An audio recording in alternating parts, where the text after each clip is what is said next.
Hi everyone, for tonight's Nightcap and review, I'm having a water, and tonight I'll be reviewing Book Swap by Tessa Bickers. This is a book I received as an ARC from NetGalley, as well as I'm on the influencer team for HTP, Harlequin Trade Publishing. But all that means is that on NetGalley, I'm auto-approved for any deal, any book I apply for. It doesn't mean I receive any financial compensation. Any opinion is my own and honest. These are the tropes. And there are no content warnings listed in the book, but these are things I found as I read the book to make you aware of what you'll come across if you choose to read it. So my rating for this book is a 3.25. We'll get into that in a moment, but first, what's this book about? So this book is about Erin, who is still trying to cope with the loss of a dear friend of hers. But she knows she needs to move on. She's just not sure how to do that. Well, after a really hard day at work where she ends up quitting, she decides as she gets home that she needs to clear out the clutter in her life to give her a better mindset. So in her what brings me joy mindset, she ends up cleaning her room and donating to a small library a set of books, which includes one of her favorite books, her annotated copy of To Kill a Mockingbird. So, in hopes that it will be returned, she checks back to the little library frequently. And actually, her book is returned back, along with notes from the person who borrowed it last, with their own comments along with hers in the margins. And it even has a note at the end to now meet them in the Great Expectations. It turns out that the borrower left the Great Expectation all marked up in the little library for that they continue this little pen pal exchange that they have now going on. And they start exchanging books, going through one classic after another, and through this, they start to leave comments and get to know each other with questions they've left in the books, and it starts a real friendship between the two. So, as this friendship grows between these two, she starts to wonder if there is the potential for more with her mystery man because she now has other feelings that are starting to grow as well. Little does she know, however, that she knows this person and they have a very rough past. But once identities become known and she knows who he is, will she be able to look past the cover on the book and see the person that she has gotten to know between the cover of all these books that they have exchanged? So, what are my thoughts on this book? Again, I'm giving it a 3.25. The main thing for me is based on how this was marketed, I don't think that's quite the book I got.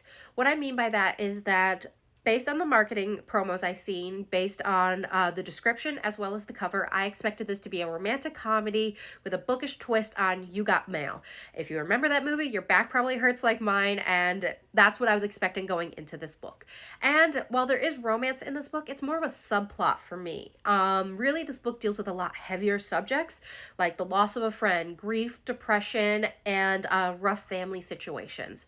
And this book focuses on self-healing and love and growth as well as healing through the love of books. None of that is a bad thing, but it's not what I was expecting when I went in to read this book. As well as this was marketed as a second chance romance, and for me, based on how the characters interact, I would say this is more of a the one that got away situation because they were actually never dating previously. They never confessed their feelings, and something happened where they were never going to confess those feelings. And it's only now that they're starting to, through these love of books, realize that there is the potential for more. So for me, it's a not a second chance, and more of who got away.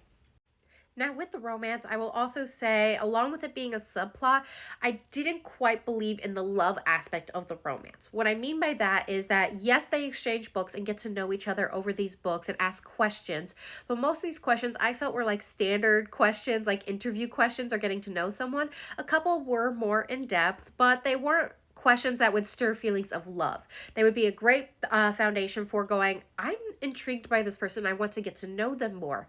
And then when they meet each other, they have both a shared history of good and bad. And when they get over the bad and apologize and move past it, yes, they have that shared good history, but it's back when they were in high school. You don't know this person as an adult or anything much about them. So to automatically be in love once you get past that situation, just I think it would have been a great, I am really interested in you. I really like you. I am glad that we're able to move past that situation. And I did love you or care about you deeply in high school. I want to date you. I want to get to know you. It's not a, we're past that situation. I love you. Let's move in.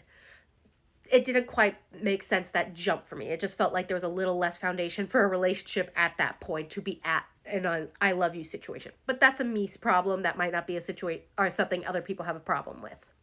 Now, I will say for Aaron and James, our main characters, they were very interesting people to read, as well as their journeys of self-love and self-healing were very admirable to read as well. That, along with this being a very interesting concept, those were the aspects I enjoyed most, and it is where I landed as a 3.25 because I was expecting one thing and kind of got something different. But these are just my thoughts. If this sounds like a book you're interested in, definitely give it a try for yourself. If it's your next 5-star read, I love that for you. If you want to give it a try, it will be available September 3rd. Give it a download, give it a read, and I hope you love it. I hope everyone has a good night and happy readings.